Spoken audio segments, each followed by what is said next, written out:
Tonight, when the sun goes down, you're going to flip a switch. Light will flood the room. You won't think twice about it. But for 99.9% of human history, that switch didn't exist. When the sun set, the world went dark. And something in your chest still hasn't gotten the memo. You felt it, walking to your car in an empty parking garage, hearing a noise in the house at 3 in the morning. Your heart speeds up before your brain even finishes the thought. You tell yourself it's nothing. Your body disagrees. Why? The answer isn't really about tonight at all. It's about a few 100,000 nights before this one. Nights your ancestors spent crouched around a dying fire, listening to the dark. Here's the strange part. Your brain isn't actually afraid of darkness. Darkness itself is just an absence of photons. What your brain is afraid of is what darkness historically contained. Predators, rival groups, uncertainty about the ground beneath your feet. For most of human history, night was the most dangerous part of the day. Every single day, without exception. Researchers Arne Oman and Susan Minica spent years studying why human fear isn't evenly distributed. You're not equally afraid of everything dangerous in the modern world. Cars kill far more people than snakes do. And yet, show someone a picture of a snake hidden among flowers, and their eyes find it almost instantly. Show them a hidden electrical outlet, just as dangerous statistically, and they scan right past it. Oman and Minica called this biological preparedness. Your nervous system comes preloaded with a list of ancient dangers. Darkness is on that list, not because the dark itself can hurt you, because darkness used to mean something else could. Think about what that actually required evolutionarily. A threat detection system fast enough to save your life doesn't have time to reason. It can't pause and ask, is this actually a leopard or just a shadow? By the time you finish that sentence in your head, you could already be dead. So natural selection built something cruder and much faster. A system that treats ambiguity itself as dangerous. No data, no movement, no light. Your brain doesn't wait for proof. It assumes the worst and prepares your body accordingly. This is your amygdala at work. Neuroscientist Joseph Ledoux mapped how this small almond-shaped structure deep in your brain can trigger a fight-or-flight response before your conscious mind even knows what it's reacting to. Information from your eyes and ears splits into two paths. One goes to your thinking brain, the cortex, which is slow and careful and asks good questions. The other goes straight to the amygdala, which is fast, sloppy, and doesn't ask questions at all. In a dark room, the slow path is starving for information. The fast path doesn't need it. It already has orders from a few 100,000 years of nights just like this one. So what did those nights actually look like? For most of the time, humans have existed as a species. There was no controlled fire-free alternative to night. Light came from the moon, from stars, from flame, and that was it. Anthropologists studying contemporary hunter-gatherer groups, including extensive work by Carol Worthman, have found that humans across vastly different cultures show strikingly similar patterns of nighttime vigilance. Sleep in small foraging groups is often lighter, more fragmented, and more socially coordinated than the long, isolated 8-hour blocks many people now consider normal.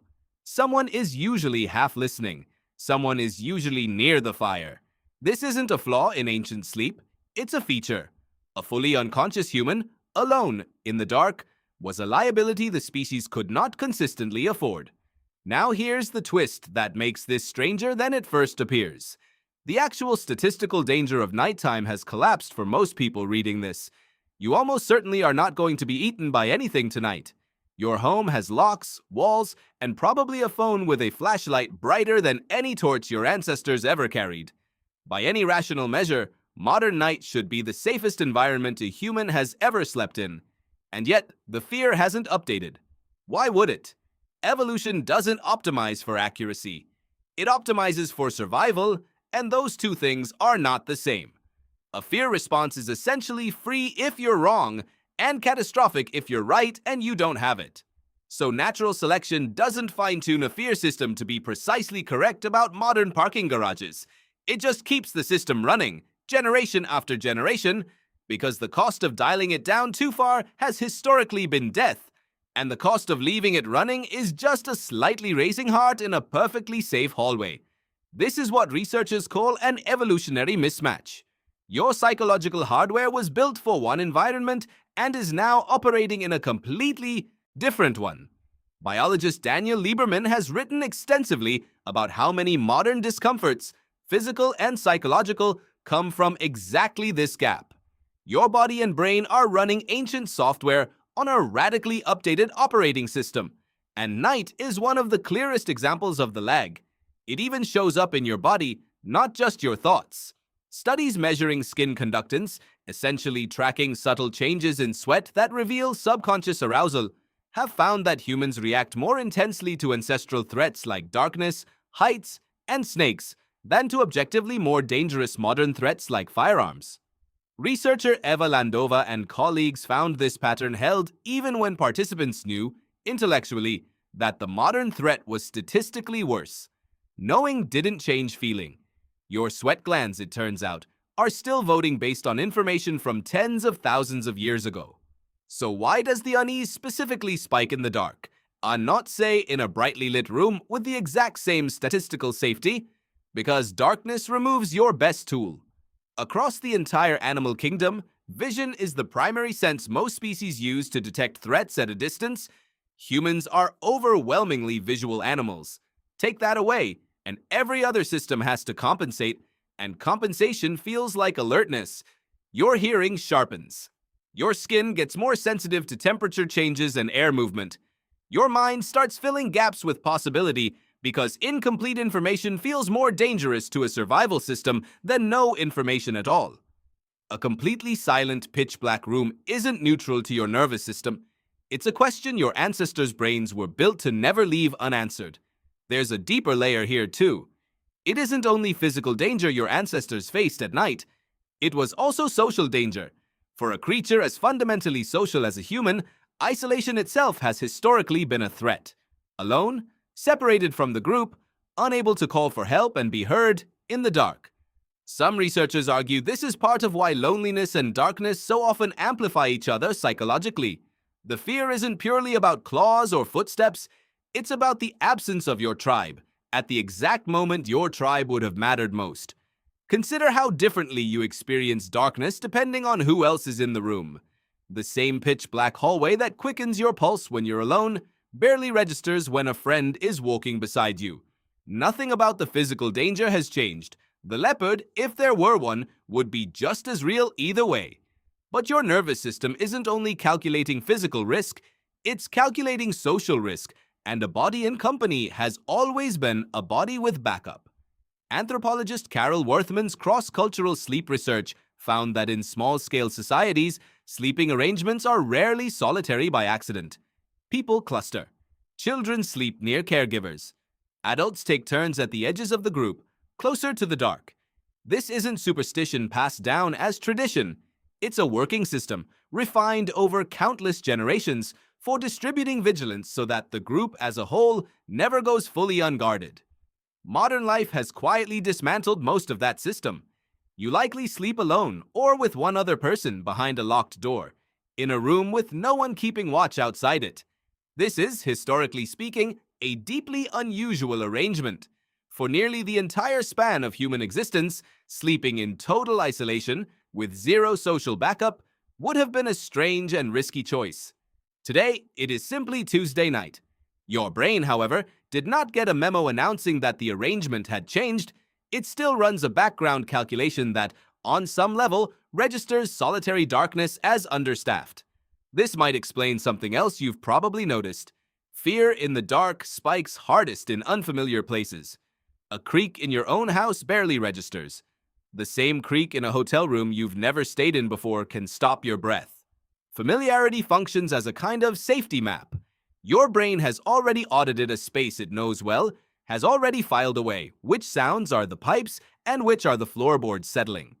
An unfamiliar space carries none of that data, and an absence of data, again, reads as danger rather than neutrality.